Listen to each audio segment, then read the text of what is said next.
Tem um conceito que me ajuda muito a criar melhor e a pensar a comunicação melhor e a fazer marketing melhor.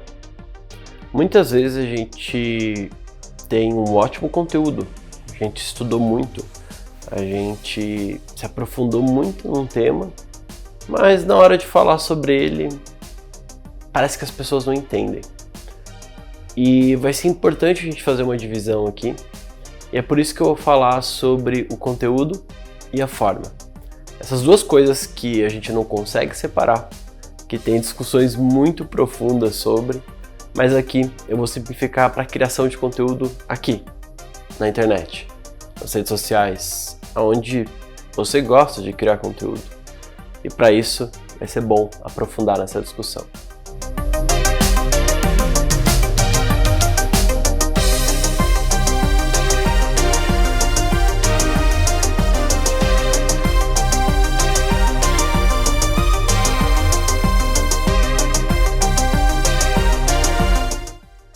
Eu quero propor um seguinte exercício. Para pensar numa caneta. Que caneta veio à sua mente? Pode ser que a maioria das pessoas tenha vindo uma caneta Bic, aquela azulzinha, normal. Pode ser que na sua cabeça tenha aparecido outra coisa. A gente já associa determinadas formas de representação quando a gente ouve algum conteúdo. Ou seja, quando eu falo caneta, essa caneta ela pode ser caneta diferente para cada um. Logo, quando existe conteúdo, naturalmente existe a forma na nossa cabeça. E por que isso é importante? Quando a gente pensa de forma criativa, é natural que as nossas primeiras ideias elas tenham uma forma já associada e presa de como ela pode ser comunicada. E aí vem talvez a falta de criatividade ou inovação que algumas pessoas tenham, que na realidade é só aprender a dissociar um pouquinho o conteúdo da forma. Como fazer isso? Talvez seja impossível, porque eu não consigo imaginar, por exemplo, a ideia de caneta sem que essa caneta realmente exista. Mesmo que eu imaginar e acompanhe essa pira comigo, o máximo que eu vou conseguir fazer é pensar nas palavras. Caneta, C-A-N-E-T-A. Mesmo olhando C-N-E-T-A, a gente vai ter uma forma, ou seja, a forma qual aquilo foi representado. E por que essa loucura toda faz tanto sentido na produção de conteúdo, no marketing e me ajuda a comunicar melhor? Porque por mais que essa separação não exista, pensar no que você quer comunicar, ou seja, o conteúdo, mas a forma, ou seja, o como você vai comunicar, ajuda muito a entender quais vão ser as formas que você vai passar um conteúdo que talvez tenha clareza só para você, dentro do seu universo de ideias. E quando a gente olha para as redes sociais, a gente tem aqui o YouTube, onde eu tenho uma forma, ou seja, um como de expressar meu conteúdo. Eu tenho o meu Instagram, que eu tenho uma outra forma de expressar o conteúdo. Eu tenho o meu blog, que eu tenho uma outra forma de expressar o conteúdo. Eu tenho o e-mail, que eu tenho uma outra forma. E o conteúdo se adapta a cada uma dessas formas. O conteúdo ele não é o mesmo. Ele não tem a mesma linha editorial 100%. Ao mesmo tempo, porque a forma também não é igual. Vai ser muito difícil pensar e traduzir a minha linguagem para essas duas plataformas, para essas duas formas, ou de formas extremamente iguais. Por quê? Te explico. Vou imaginar o livro do Harry Potter. Quem já leu o livro e quem já assistiu o filme, podem dizer, a história muda. Mas não. A história muda porque o formato precisa que aquele conteúdo se adapte da melhor forma naquele formato. Ok, forma, formato, conteúdo, enfim, pode ter ficado confuso? Um exemplo mais claro ainda. Quando eu quero falar de marketing e eu vou utilizar uma mídia rápida como é o Instagram ou talvez o Twitter, eu vou trabalhar com linhas mais pontuais porque aquela forma exige uma clareza, simplicidade e chamar atenção. Quando você está aqui, eu posso estender um pouco as conversas e fazer você pensar junto comigo. quando a gente está no e-mail, a gente tem uma conversa um a um. Quando a gente está conversando, a gente tem um outro tipo de conversa. E para além da forma, ou seja, o lugar onde está, e a gente pode até esmiuçar isso, por exemplo, no Instagram, a gente tem o Reels, a gente tem o Feed, a gente tem o Stories. A gente também tem um tom, o jeito, as escolhas que a gente faz. Se eu quero transmitir leveza, tranquilidade, aí eu crio um cenário com meia luz ou com qualquer outra coisa. Quer mais um exemplo? Vamos pegar aqui um balão. Esse balão aqui, ele é simplesmente um balão, mas eu posso rasurar a forma dele e, a partir do momento que ele é um balão, agora ele pode se tornar outra coisa. Eu vou aqui fazer, espero não estourar. Se eu estourar, estourou. E se eu fizer algo muito feio, vocês me julguem. Aqui está o Wilson.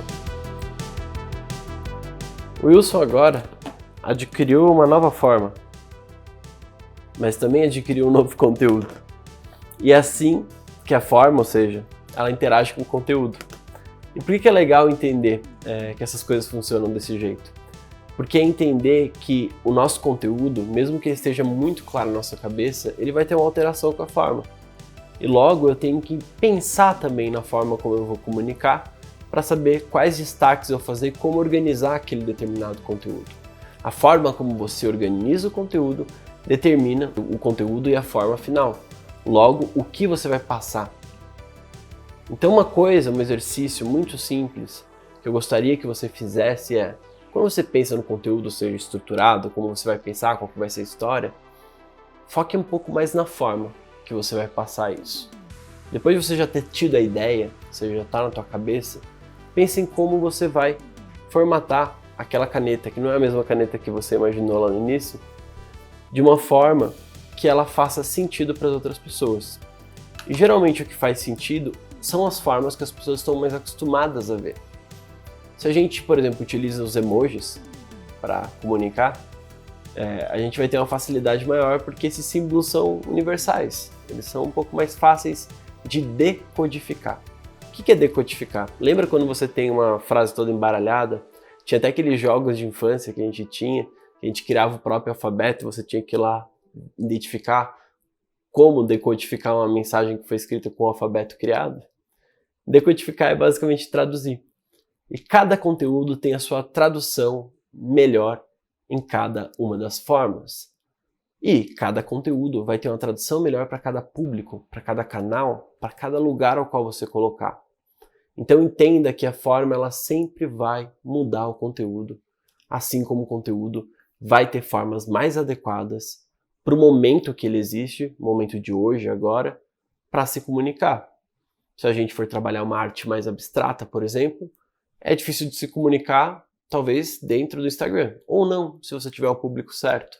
Se tiver pessoas que consigam decodificar aquela forma. O jeito que você traduz o seu conteúdo, e entendendo um pouco mais como você vai traduzir esse conteúdo, entendendo como as pessoas leem seu conteúdo, você vai encontrar as formas mais adequadas. A forma, por exemplo, que eu considero mais adequada para o vídeo, de vlog, é esse. Eu sentado na cadeira, conversando com você, com luzes baixas, falando de assuntos um pouco mais complexos, fazendo você pensar junto comigo.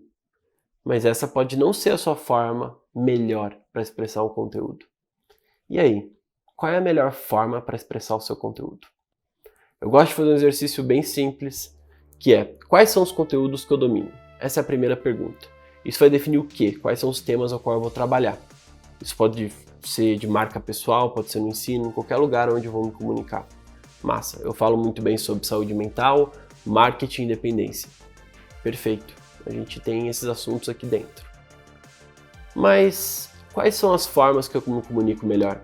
Seja vídeo, seja áudio, seja design, seja até mesmo colocando o tom agora de voz, leve, simples, didático.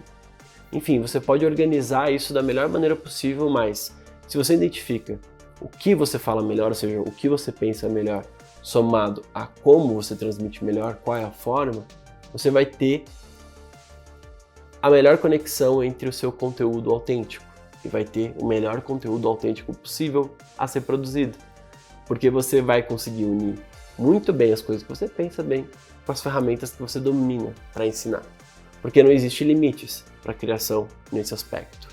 O que importa é que a forma como você está comunicando o seu conteúdo, que você sabe bastante, esteja coerente para o público que está consumindo. Se você para refletir e organizar essas coisas, é bem provável que você ache a sua melhor forma de se comunicar. Muitas pessoas perguntam para mim: Lucas, qual é o melhor post? Como é que eu crio conteúdo legal? Dessa forma, respeitando quais são as suas formas melhores de comunicar e os conteúdos que você domina. Aqui está a tua fluência criativa. Se você mistura essas duas coisas, aí você consegue se comunicar muito bem. Um bom marqueteiro, ele vai dominar muito bem o quê? E ao mesmo tempo vai dominar muito bem as formas ao qual ele vai se comunicar. Se ele não domina um ou outro, o conteúdo fica fraco, a mensagem final fica fraca. Então ele vai encontrar geralmente uma pessoa que domina bem aqui para conectar com uma outra pessoa que domina bem, sei lá, fazer vídeo, e vai tentar misturar essas linguagens para fazer a tradução daquele conteúdo, daquela intenção, daquele o quê, para as formas. E aí, qual é a forma que você traduz melhor o seu conteúdo? Eu queria abrir essa discussão aqui embaixo porque, enfim, eu tenho algumas formas. Eu acredito que vídeo seja uma delas. Como acredito que quando eu trabalho também com organizações visuais e tal, eu consigo fazer isso muito bem. Como é a forma que teu cérebro organiza as informações? Qual que é a primeira coisa que você pensa quando quer estruturar alguma informação para passar para alguém? Dar uma olhada para essa forma e refinar ela é o caminho para você ter uma comunicação mais clara e mais assertiva.